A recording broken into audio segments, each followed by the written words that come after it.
মিশা, তুমি সাবধান হয়ে যাও, সাবধান হয়ে যাও। তুমি জানো না এই ভারতবর্ষ শাসন করছে মুসলমান। বাংলাদেশকে হুমকি দিচ্ছ। বাংলাদেশ আগের বাংলাদেশ নাই অমিত শাহ। বাংলাদেশ স্বাধীন সার্বভৌমত্ব বাংলাদেশ।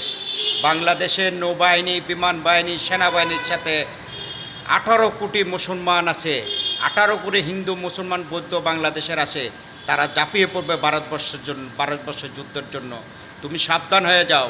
তুমি চাওয়ালার কথা কয়ে চাওয়ালা মোদি চাওয়ালা, তুমি চা বেচতে আজকে তুমি প্রধানমন্ত্রী হয়ে হিন্দুত্ববাদী দেশ করতে চাইতেছ। এটা তোমার সফল হবে না কখনো, ইনশাল্লাহ কখনো সফল হবে না। তোমরা জেনে রাখো, আমরা মুসলমান বীরের জাতি। আমরা মুসলমান আল্লাহ রসুলের তরিকা অনুযায়ী চলি। ইনশাল্লাহ আমাদের মুসলমানের জয় হবে।